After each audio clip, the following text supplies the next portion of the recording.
This is a space for reflection. Perfect. Perfect. This is a space for reflection. Listening is equally important and necessary. So find your space within our space to share, reflect, and participate in your way. So my name is Stan Baines, and I'm a steering committee member of the Canadian Network for Imagination and Creativity, otherwise known to us as CNIC. My partners in this endeavor are also on your screen, so I will get our other members to just give a wave to everybody so that you can sort of see who's all here. So we look forward each month to these moments to be able to share with you deep discussions, ideas, and different ways of looking at how we do things, how we think, and how we can find creativity and imagination in every aspect of our life. So it isn't our purpose here to find solutions or to solve problems, but more to look at things from different aspects with different backgrounds, ask questions, and have open, forward-thinking dialogue, and come to a place of collaboration, partnership in our differences, in our beliefs, because that's what we're here to do. We're here to learn. We want to find creativity and expand our imaginations. So before we get too far in, I want to acknowledge that as a resident of Clarence, Rockland, Ontario, which is just on the east side of Ottawa, I am chairing our meeting on our traditional unceded land of the Algonquin and Anishinaabe territory. I'm thankful for this opportunity to be able to do so this evening. So for this evening's Idea Jam, we are going to be guided through our discussions by Dr. Peter Gamwell.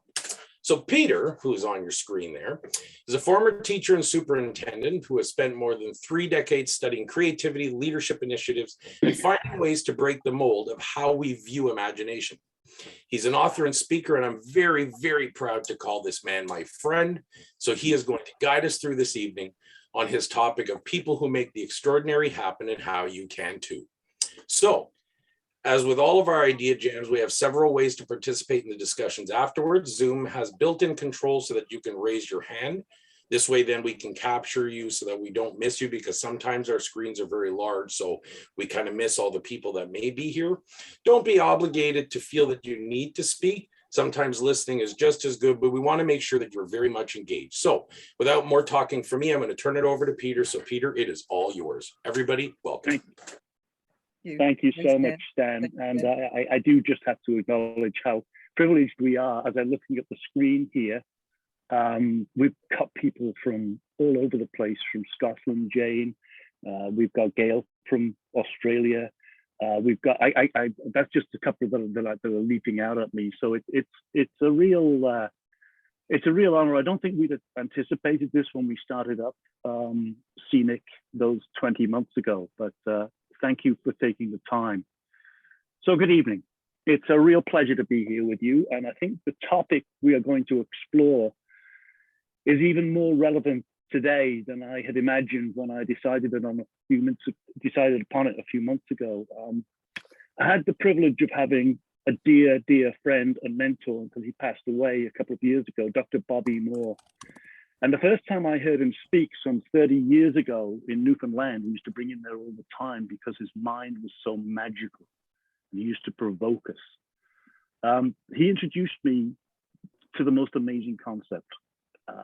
It's called Inbetweenity. And it's a concept that really has been in the frame of my thinking ever since.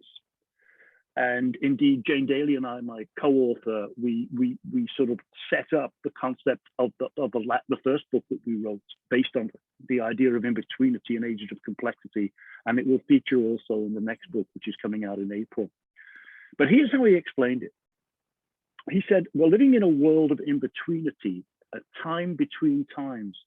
It's as though we're living our lives in a parenthesis between historical eras, the first of which is dying, but its devotees are procrastinating over performing the last rites. The second of which is in the pains of birth, but its welcomers can't find the right midwife. Now, there have been thousands and thousands of examples of Inbetweenity through the centuries, as the realities of one era gradually fade, as the realities of a new era start to emerge. And indeed, from the microcosmic level, ages of Inbetweenity are all around us. Once you start thinking about this, it becomes annoyingly clear. Adolescence, for a start. Any transition, when you first stop believing in Santa Claus, if you believed in Santa Claus. They're always ages of real difficulty, real complexity, but also they're times of incredible opportunity, an opportunity to be creative. Now, what Bobby said was that people living through times of Inbetweenity respond very broadly in three ways. They either want to rearrange the furniture of the status quo, hoping that by shifting the weight of the different pieces, it will somehow quell the turbulence. Or second group that take a linear approach, projecting current trends into the future. But if you look closely, it's only trends that they approve of. Or then there are those who see these enveloping uncertainties as a challenge to their imagination and their will, and they proceed to use both to bring desirable shape to the surging raw energies of the new era. Course number one, the rearrangement of the furniture of the status quo, it's a recipe for anxiety, perhaps better understood as the attempt to solve today's problems with yesterday's tools.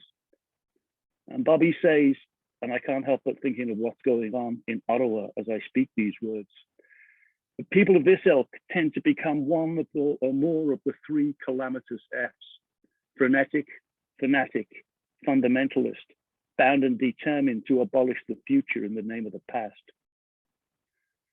Course number two is the joy of the analytic temperament. And these types would have you believe that they embrace change with a sort of a flexible, enthusiastic, flexible preparedness. But at the core of their approach is the intent to ensure that change occurs only within certain narrowly defined parameters. It's as though they want to add chapters onto a text that's already been written. And this would be fine if the text of the current history was about adding new chapters to itself. But evidence from all around the world is giving clear indication that this history is not about adding chapters onto a text that's already written. It's about creating a whole new text. Another way of looking at it, says Bobby, is that there's only so much you can keep expanding the lens through which you see the world. Eventually, you have to change the lens altogether. So what is needed as we steer into this complex future is the faculty of vision. And vision is entirely dependent on individual and collective imagination and the ability to translate imagined futures into realities. These types of people Bobby called practical visionaries. And Maxine Green has told us that this type of social imagination is the ability to bring into being that which is not yet, but can be. So the pathway to the future is not a matter of following a line. It's a matter of taking many lines, some old, some new, and weaving them into patterns that have never been seen before. Inbetweenity, or how we now frame it as ages of complexity, has been in my co-author Jane and my own thinking, as I said earlier, through all of our writing. And in the course of my consultancy work over the last 15 years, I've been privileged to have worked with and learned from people who in their own work to make the extraordinary happen, who do use their imaginations and their will to bring into being that which is not yet, but can be. One of those extraordinary people is here with us tonight. In 2014, 2016, I think it was somewhere around there, Mark Heffernan was the town policeman in Brockville, Ontario. And he became deeply, deeply concerned at the number of disenfranchised and troubled youth that he came across daily, the forgotten ones, the invisible. So he decided to do something about it. Mark, welcome.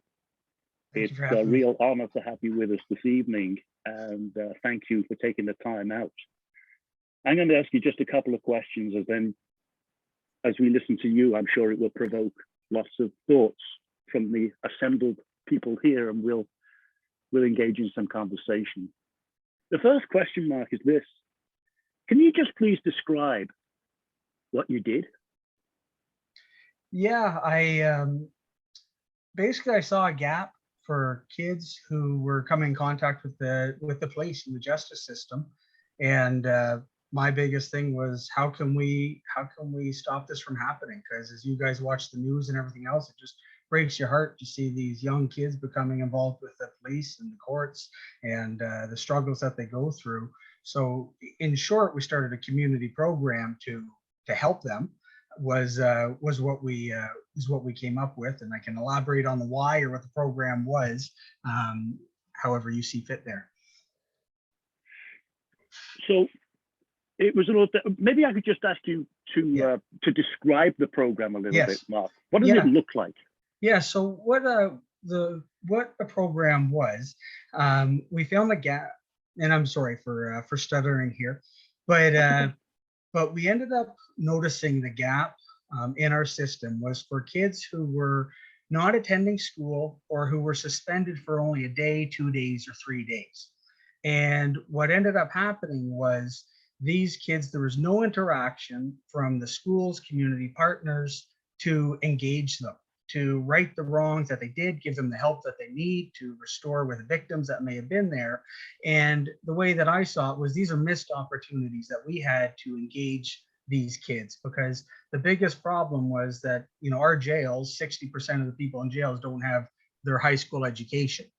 And even though it's very important to learn from other disciplines, which this organization's amazing for, we want to make sure we stay in our own lane also.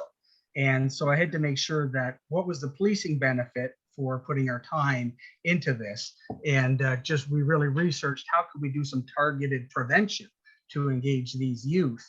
And so we started a community program with all of our partners who that is in their lane, the Youth Justice Department, Children's Mental Health, the school boards. And we brought those partners together and just asked them, how can you guys help? What can each one of you do? And how can we help you do it where you may be having youth fall through the gaps? And the brief layout of the program is that for kids who weren't going to school due to suspensions, anxieties, different reasons they weren't coming, we would provide transportation for them. So we would send drivers to pick them up, not just putting them on a bus. We would send people to their homes, and the people would actually get out of the car and go to their door, not just honk the horn, and if they didn't show up, they drive off, because then it would give our people who picked them up, who weren't, I won't say just anybody driving, but they were social workers, part of the program, who went to pick them up, because they'd get to see the home, meet the parents. And as we all know, and especially if you have kids or anything, that driving in the car is the best conversations that you have with kids. So we'd have the opportunity to drive with them. And we've just created an environment that was safe for kids to be at, and we gave them what they needed. And we gave them food. And not just gave them food, we taught them how to cook. It was held in the location is in a church, and the church used to be a school. So there's a full gym in there, a full kitchen, classrooms, and it was a wonderful partnership with the church where they gave it to us at a great rate. We have 2 social workers on scene. We had a teacher that we also paid for, and then other staff who would come in and out just to help out where needed, like in the kitchen, like in driving. And our goal was to give the kids whatever they needed while they were there. And sometimes it was just a safe place. Sometimes it was to help them with their schoolwork, or to connect them with jobs or community agencies that could assist them further. And we drive them home at the end of the day. I was privileged enough to go and see this in action and actually work with the staff for a day. And the degree to which that staff were driven to make the extraordinary happen because of your leadership and because you was really quite moving. It's one thing to hear this story, but to have seen it in action was something else. And one of the things that's, I think I asked you this once before, so I'm sorry if I'm boring you, but it was audacious, Mark. It was an audacious thing to take on. You know, most people being in situations like that would go home at the end of the day and they'd be desperately, desperately upset. But they wouldn't create an entire structure to give these young people a space of belonging. So you're not an educator, you're not with social services, you were the town policeman. What drove you to this personally? Why did you do it? Well, I think, and I'm sure like a lot of people here, you find what you're passionate about. And I love helping people. And I especially love helping at-risk youth. We all have our personal struggles. I went through 5 high schools. It was an alternative school that ended up saving me, I'll say. And but in the end, it was the fact that I saw that something could be done. There were gaps there, and it's plain and simple the idea that we're going to find a solution, and that's it. And when I did a lot of research, spoke to a lot of experts who knew what they were talking about, and to make sure that what I was doing was right and was helpful. And once I knew that, then overcoming all of the hurdles that and the pushback that I encountered, I had no problem with, because really what drove me was the heartbreaking stories that we see on the front line of these kids. And I think the most heartbreaking part for me was you see them when they're 7 years old, 8 years old, so innocent, and treated as kids, and it's so sad. And they get 10, 11, 12, 13 and start getting hooked up with some bad characters, and then we start referring to them not as so cute anymore, and these missed opportunities. So it just honestly just broke my heart, and that's what kept me driving every day against the politicians in the Ministry of Education and all the bureaucrats who use the red tape in their silos. I wouldn't stand for it, because for me, I really was there trying to save these kids' lives and steer them on a different path. So that's what drove me. And it worked, didn't it, Mark? I mean, I can remember not only speaking with you, but to Jill, who was also involved at the time, and a couple of the other. I've still got interviews on video, which I'll embarrass you with one of these days. But you changed lives in ways. Can you give one example without obviously mentioning any names? Yeah. Is there one that comes to the forefront of your mind? Yeah, I'll just speak to one of our first youth, because it really hits home some of the stigmas too that we have towards them. And a brief story: this one young lad, grade 7, and he'd be going to high school. And he'd go to high school, he'd be wearing his hat in the hallways. Well, he can't wear hats in the hallway. So, of course, you get kicked out of school now for wearing a hat in the hallway, and because he does it every day. Well, the kid's got anxiety. He comes from a crappy home. I've been dealing with him for years. His dad's a druggie, stepdad's a druggie, horrible house. And the principal's attitude on this, I'm going to say, was he just wants to get kicked out of school. And he just doesn't want to be here. Well, if he didn't want to be there, he wouldn't be walking home to a crappy home. And sure enough, I catch him in my cruiser. Like, I stopped to just engage him. He's not in trouble. And he was walking straight home. And so I drive him the rest of the way, and he gets out and goes in the home, and everything that I won't say on camera here, the stepdad's yelling at him as he's going home. And meanwhile, I'm there and saying to the principal, "You think this kid wants to get kicked out of school to go home to this?" And so needless to say, they had to follow their policy. So he was suspended for a couple of days. We brought him to the program, and it was a huge success because he had a safe place to go. We let him wear his hat, and we were able to help reintegrate him into his high school eventually, and got him the right mental health support. He, of course, was self-conscious because he couldn't read. So we got him some graphic novels so he could read something that was interesting with. And our teacher to student ratio was very small also, and that's intentional. We'd never have any more than 10 kids at the school for the about 4 staff that we have there at all. So it was just encouraging to see this one young lad come out of his self-consciousness, anxiety, but mainly for us to connect him with healthy adults. We knew his family was going to be in his picture forever, but at least now he had some healthy relationships that he could engage in, and to see that he could be successful in school with the right supports. Thank you, Mark. Wow, it's I've got to say, you tell the story with such modesty, and I still feel all these years later shaking my head at just how brilliant it was, how visionary. I think it was. You are indeed what Bobby Moore referred to as a practical visionary. It's one thing imagining a future; it's quite something else taking on a system and weaving through the complexities of that system to make this happen. So I think, Stan, we'll open it up now. I'm sure that people might have some questions, either of me or just comments. And maybe you have your stories of your own of how you make the extraordinary happen. Well, this is excellent. What a great start. So yeah, I just want to remind people, so we do have a hand up feature. So I'm going to start with Fred because I see he's got that. So because there's so many people on the screen, yeah, if you want to get something in there, find the hand up feature on Zoom, and then this way, then we can get right to you. Fred, by all means. Well, one observation I wanted to make was actually about Mark himself.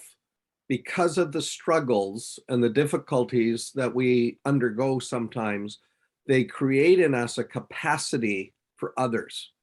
And we can't lose sight that because somebody worked with you, you now work with others, and the ripples are going out and continue to go out. But I really also wanted to focus on that concept of we. And that seems to be what the most radical solutions are being, where organizations don't try and do it all on their own. They actually start to collaborate. And I think that's what the new future is going to be, that we have to realize, back to what we learned a long time ago. I'm not sticking with the old solutions, but a village to raise a child is really true. And we just need to see that. Absolutely. Yeah. Excellent. Yeah. Thank you, Fred. Andrew, good to see you again too. Likewise. So first of all, Mark, I want to commend you for recognizing that there was a problem and persevering in finding solutions.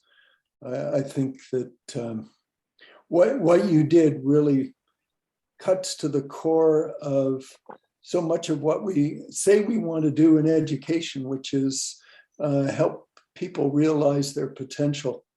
And you created a framework that made that possible. Thank you. And I came to this meeting tonight with a question, not really an example. And Mark, your example is a really good one of seeing that an existing problem and striving to find a solution. The events in Ottawa have me thinking about things just slightly differently. And I've heard lots of people talking about what's happening. And I'm sort of putting this out to the group.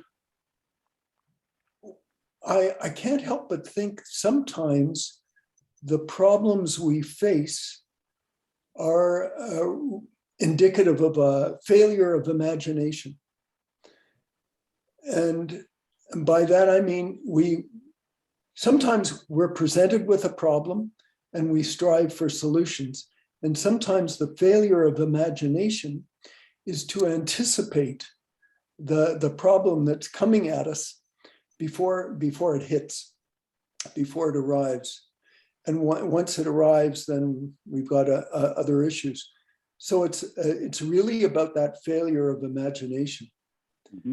And when we think of people who've been great leaders or accomplished great things, sometimes, as Mark is an example of, there's an existing problem, an issue, and you start to say, well, this is untenable. Let's find a solution to it.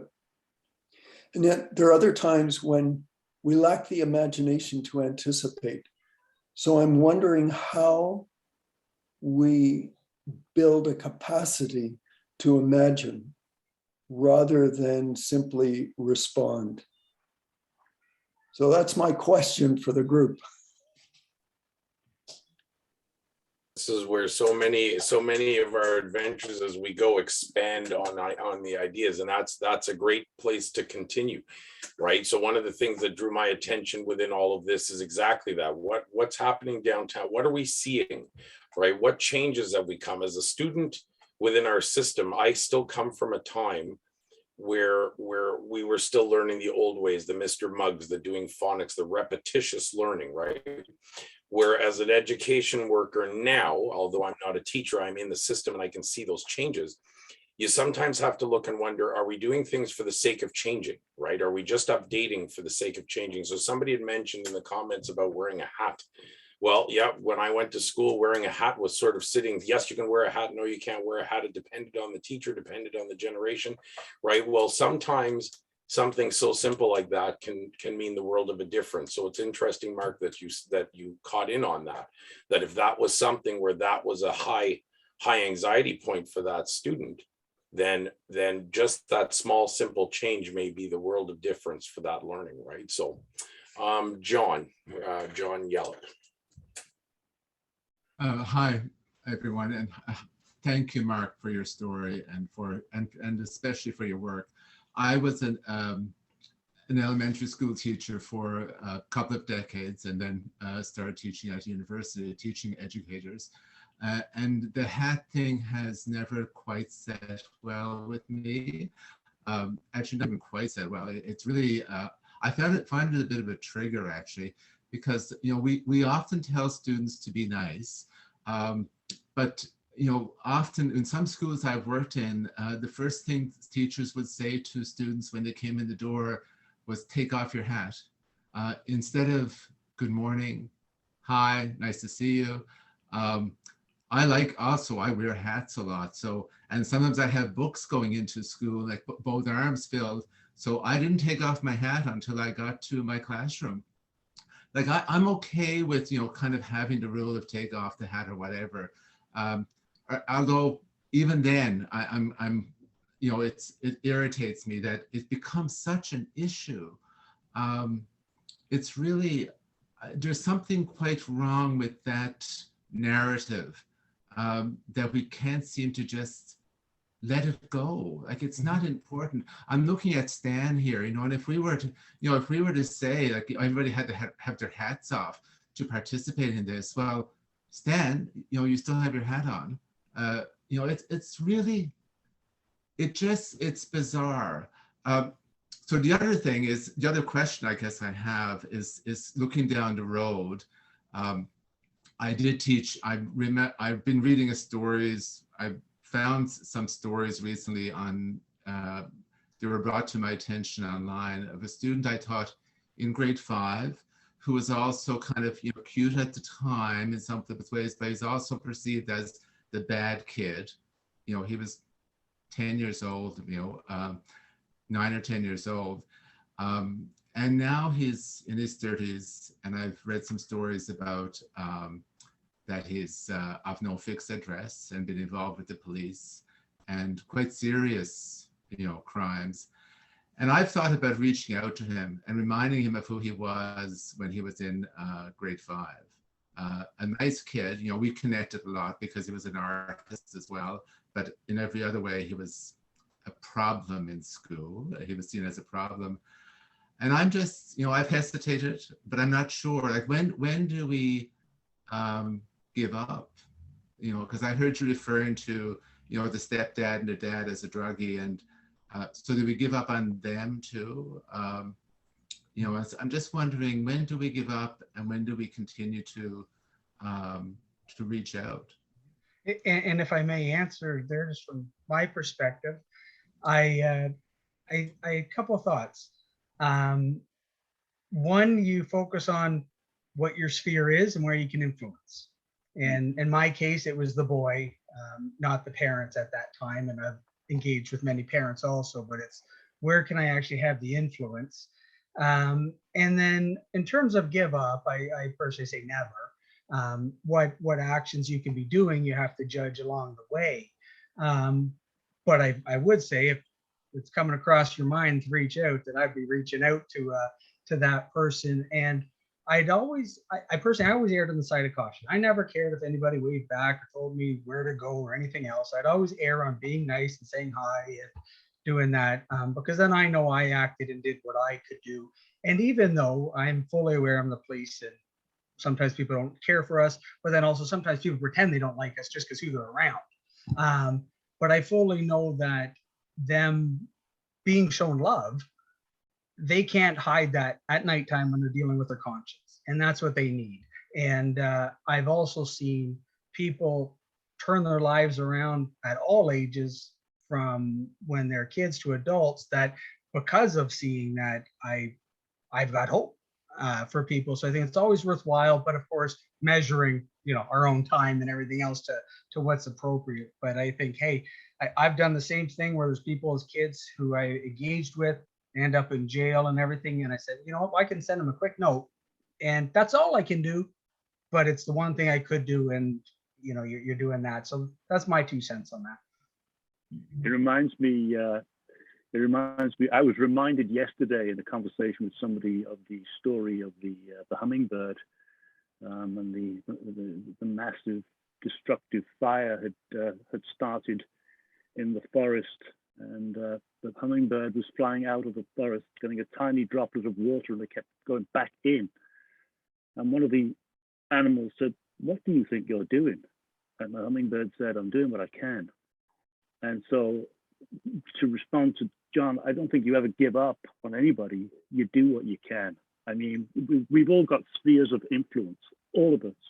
And if we all do something within those spheres of influence, the cumulative impact of that is significant. And if I may add to that, the biggest problem is people focusing too much outside of the sphere of influence is sphere of concern, I guess they'd say, opposed to what they can actually focus on. Jane.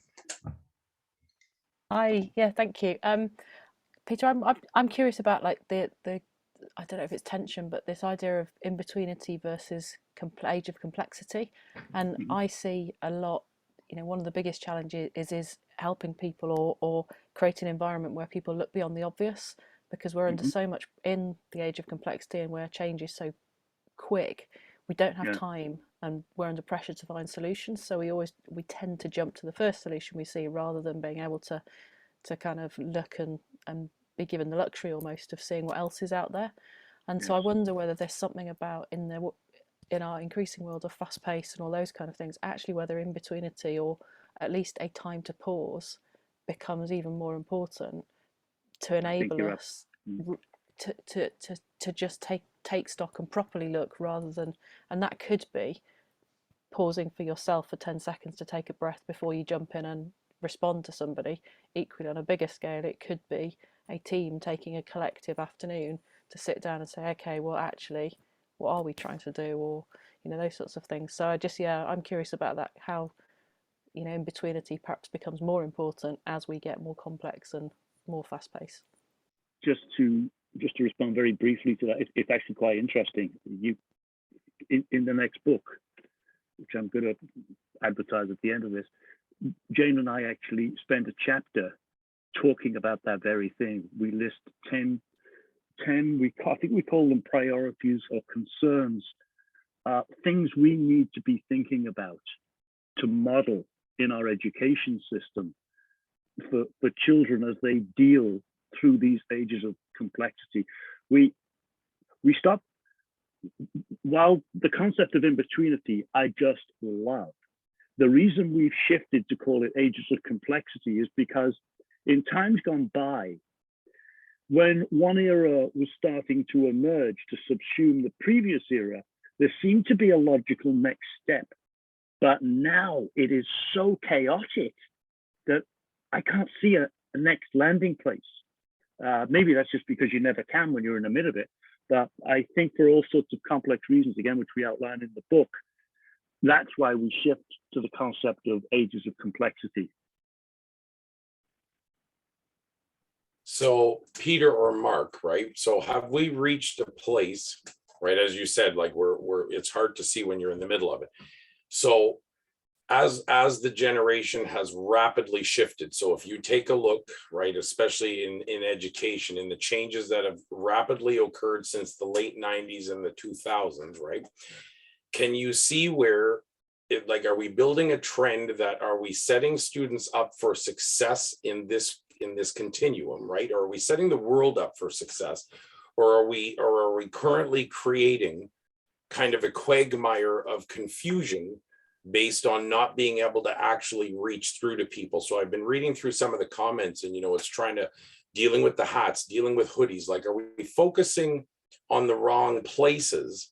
And where then, as we look at the future workers, as the people who may be, dealing with us in our senior years, what is something that you can see through the work that you've done that can kind of be the starting point to maybe that next round of change?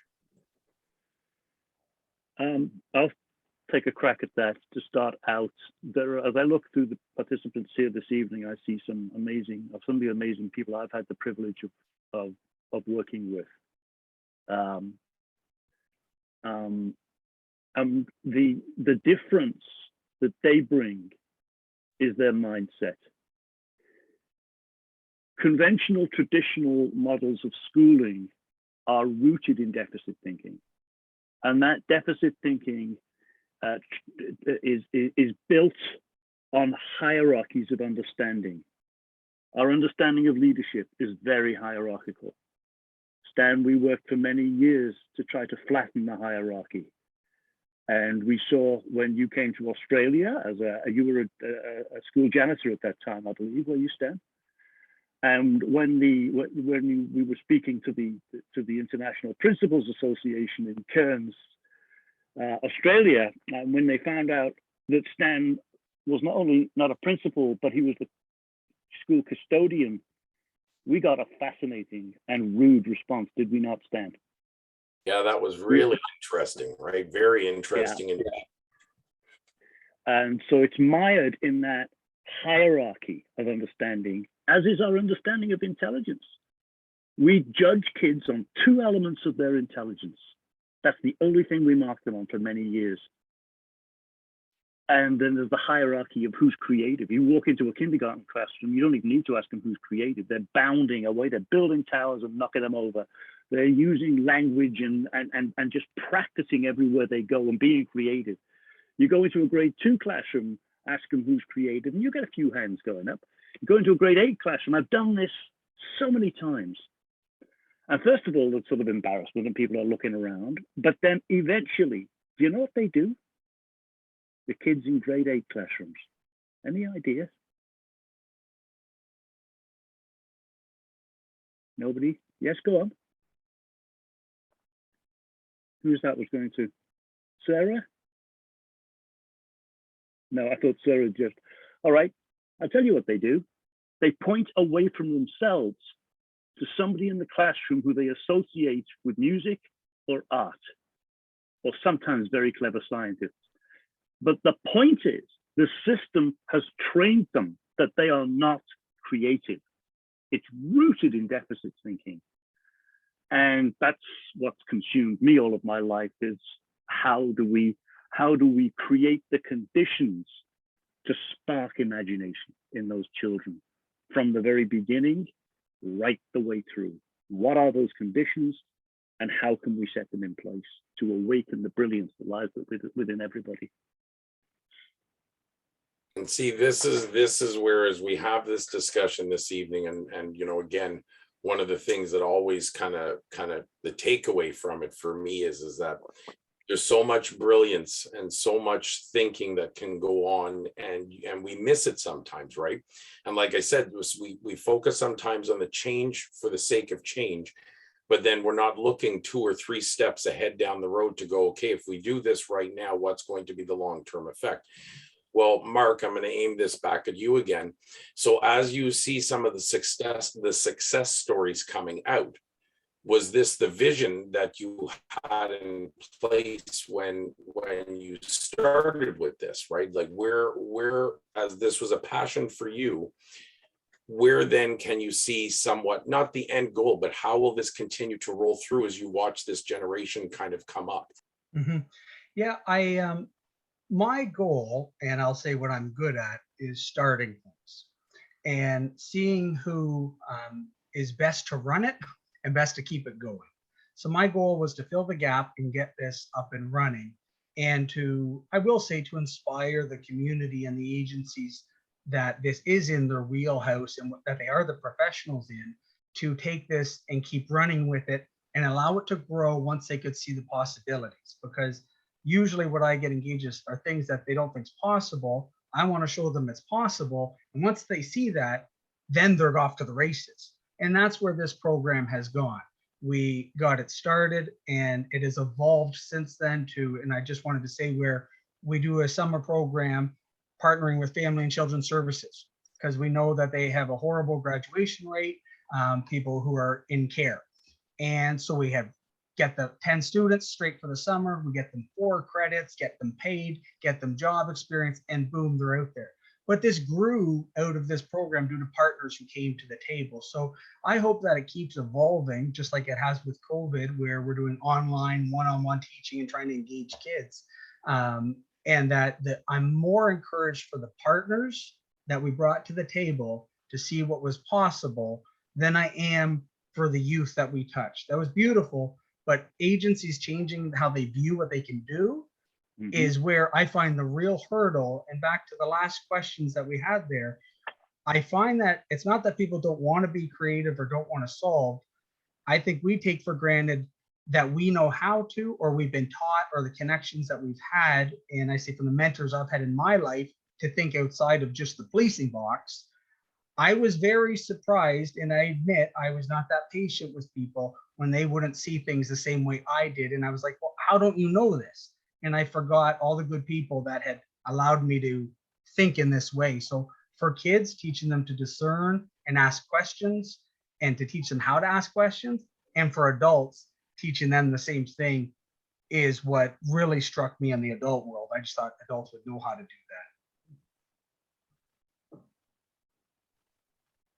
that.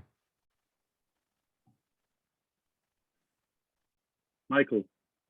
Sorry, yes, Michael first and then Andrew next. Sorry, I didn't mean to intervene there. I thought you'd nodded off to sleep, Stan. Oh, my microphone, of course, was muted and I'm talking away. There. Thanks very much, Peter and Stan, and I appreciate you fighting over me. Mark, first of all, congratulations. You're obviously an inspiring leader, and what you've done in Brockville and rippling elsewhere has been astonishingly amazing. And I'm very interested in the people in general who do the kind of inspiring work that you have done. And I want to know if you could answer the question of whether or not the program you're describing to us tonight, is it unique in your own experience, or is this have been a continuum of how you have handled the world, you know, in a regular pattern since you first began this? I mean, to what extent are you like this all the time, or to what extent was this a revelatory journey for you that was unlike what you had been before? And I appreciate if you think the question is too personal, but I'm impertinent. No, not too personal. That's I think 2 parts. The program itself is not unique, and that's what blows me away. That I researched lots, other countries, other provinces have similarities, and I just brought them together. So I'm definitely no genius in the program. Bringing it together in a way that was suitable for our community and everything else was unique to our area for sure. But I said I just grabbed best practices from everyone else and just brought them together. In terms of my personal drive, if I understand the question properly, ever since college, and I will say ever since my high school, as I said, wasn't that successful, got to college, started reading books, and when I read the books, I did well on a test. And I called my dad, I said, holy smokes, if you read the books, you can do well in school. And ever since that moment, I loved learning, and I had never stopped. And so from many spheres of my life, I can say, no, this is one example of how I've been, but it's been more innate in who I am and who I've become due to the people who have changed me, who've impacted me, and due to just the way my brain works. You know, you see these problems and they seem simple to fix. You see opportunities, so it says, well, let's do it. And that's pretty much been my attitude to life in all aspects. Thanks very much, Mark. Have you got time to come to Ottawa now and clear up the mess we're in downtown? We need some help. Sounds like a fun time. Oh, excellent. Over to you, Andrew.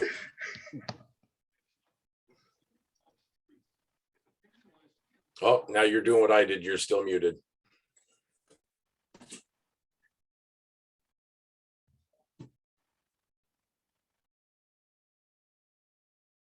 Okay, now you can hear me. For those of you that don't know me, I'm a retired, well, I say a retired principal, more in transition. I've done work in restorative justice since retiring, and I still spend time in schools. So there, as I've listened to people, a couple of things have sprung to mind. And one is illustrated by a kindergarten teacher who I spent a bit of time with at the beginning of the day for the last several weeks. And what struck me was she welcomed so many students individually and set them up for the day. So if I want to think about something that's going to breed success and foster creativity, it's filling somebody with a sense of worth and value right off the bat, which is what she did. And I think it's such a simple thing and such a critical thing. And I was thinking about Peter's question, asking about who's creative. And when we ask somebody who's creative, we're asking them to make a judgment. And that can, I would, the problem I have with asking somebody to make a judgment is that's what they do. And it doesn't necessarily encourage people to be open or to consider themselves in a positive light. So the question I think we need to ask more often is, tell me about what you're doing, or tell me about this, and let people frame their own response in a way that makes sense to them and that gives value to what they're saying or doing. And I am going to sit on my hands now and listen to what other people have to say.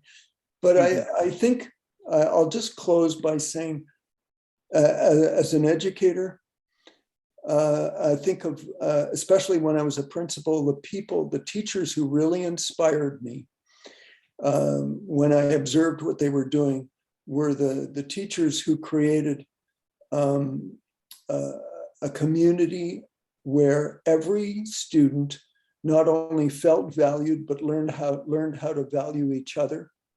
So they were becoming, to use, to paraphrase an acquaintance of mine, they were learning to become good citizens. So that was one thing. But I think the other thing is they were learning to feel what creativity involves without worrying about how they were going to be judged. And when there was judgment involved, the criteria were clear and they knew what they had to do in order to succeed. So I'll just leave it at that.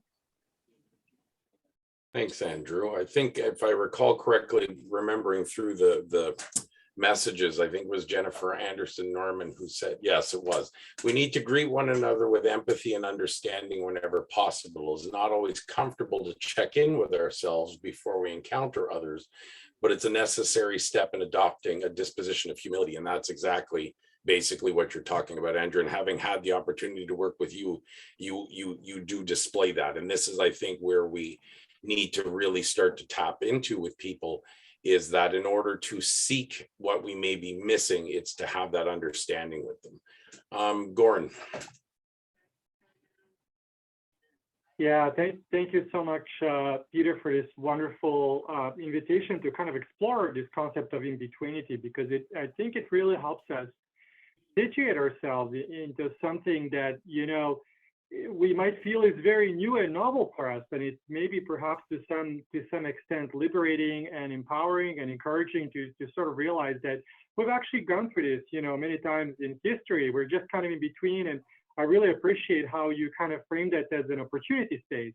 And I love all the thoughtful comments and too many to mention here, and I think in my commentary, and I'll just turn to Mark, because I really love your example, Mark. I think it's very inspiring and kind of humbling, to be honest, because, you know, when we think of these problems, often I think, unfortunately, we feel a little overwhelmed. You know, I have a couple of backgrounds. One is in innovation, and another one is in academia. And, you know, we kind of tend to say, well, this is a complex problem. I need theories to understand this problem. I need a couple of years to construct these theories.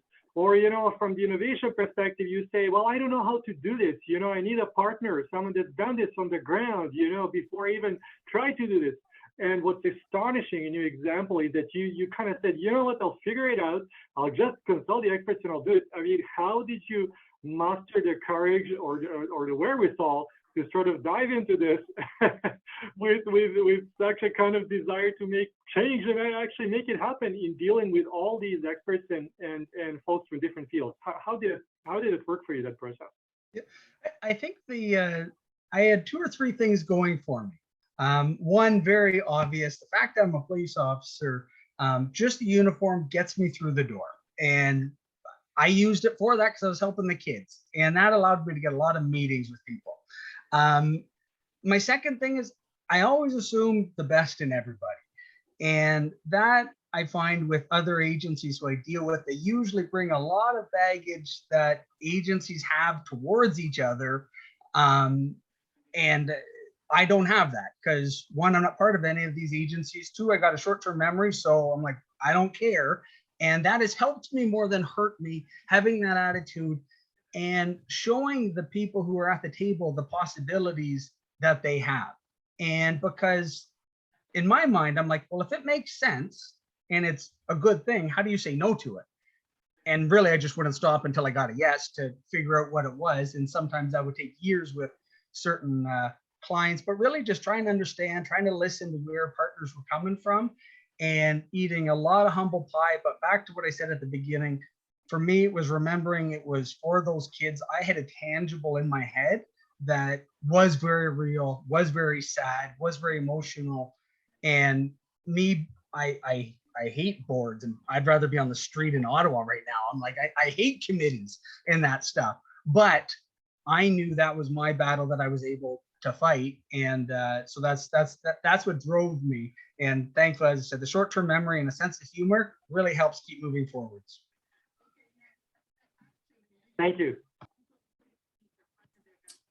So as we're looking at the bigger picture on this one, Peter, where's some of our next steps between, like you or Mark, like where's our next steps? How are we going to engage here? The question I always like to ask is, how do we put this on the ground running? And now you're playing the mute game now. It's more enjoyable that way. There we are. I think you probably anticipate where I'm going to go with that question, Stan. I think we need to fundamentally transform our learning cultures, not just within our school systems, but within our organizations. And when I said earlier, somebody asked the question, if you had one thing that you could do, one thing, what would it be? And my answer is always this: it's to transform the mindset from deficit to strength-based thinking. How many meetings, how many endless meetings and budget processes and strategic planning processes have I been through? And the very first of all, you only have the hierarchy in the room, the pinnacle of the hierarchy, the important people. And then the question that comes is, what are the problems within our organization? Right? And when you can't see the whiteboard anymore because it's filled up with black marker with all the problems, then they say, well, this is fantastic because the next 3 days we're going to solve them all. It's nonsense. The complexity of our age, it just doesn't demand that approach anymore. And I think then what we do need to do is to say, we have an extraordinary organization. We have extraordinary people. What's the magic? And how are we going to make it happen? And if you can get the system thinking that way, then that will, by sympathetic vibration, move down into, for example, a classroom. And if you can get the teacher and the educators and the parents to stop saying, oh, what's the problem with that child? And to rather ask the question, what's the magic in that child? And how are we going to reveal that magic? I think that, and most of the amazing people that I've worked with, that's the difference. It's in how they frame it. It's in how they look at it, but not just look at it. It's how they then put that into action. Mark, and we've got about 4 minutes left before I throw it to Peter to kind of close us off, and then I'll take off in the end. Final thoughts for us, my friend. Well, I think playing on that, I'm much more ground level maybe than Peter, and in my my simple little world, I really think just thinking the best out of who you're dealing with. And what I've found is most people who I deal with, and I say from colleagues to people in meetings to anybody, they're just big kids. They're self-conscious, they're insecure, they have peer pressure of who else is at the table. And I really found that helping them get out of that, showing them that you're not going to hold the past against them, and just being kind to them has been huge in allowing me, I'm going to say, success. And that goes from criminals to the worst of them to people in the boardrooms, is just trying to be understanding and focusing on where you're at, that sphere of influence that we spoke about, and not worry about all that other garbage that you can't control that people like to talk about, especially in the policing room around cruiser, and coffee. All nonsense, but what can we actually do and worry about that and not be so hard on each other, is my 2 cents. Thanks, Mark. Peter, final thoughts? I'd just like to thank Mark. I know you've got a large family, Mark, and to take time out of this time of day was not an easy thing for you to do. Thank you for sharing the remarkable story. And I'm sure I speak on behalf of everybody. It's inspiring.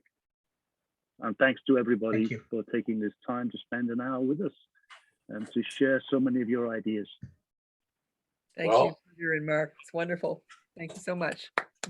Yes, and in an effort to keep respectful of our time together, I do want to thank you all for participating this evening, and especially to Peter and Mark for leading in our discussions. Like I said earlier, part of our shared mission here is to create that open discussion and enhance our creative thinking, explore our imaginations, take a look at new ideas, right? And have that dedicated time to be able to talk with each other. So it is always great that you can join us each month, and we thank you all for joining us, especially this evening. So our next idea jam will be on March 24th. So on our guide for that evening will be Jackie Lawrence. So as well, please keep an eye on your emails over the next month or so, because we are in the final planning stages of a conference that's coming up in April. So this will be a kind of a mega kind of idea jam. So we're hoping you join us for that. More information is going to be coming out real soon about that. But in the meantime, we thank you for joining us. Thank you for taking that time out of your busy schedules to be able to sit with us, to be able to share, to be able to listen. And we hope that you walk away from this, as I always do, and as our whole committee does, being that little bit more enhanced in everything that you do. So have a wonderful remainder of your week, a very good month of February, despite the weather here in Ottawa and this part of Ontario. And we look forward to seeing you again in March. Good night, everybody. Thank you very much.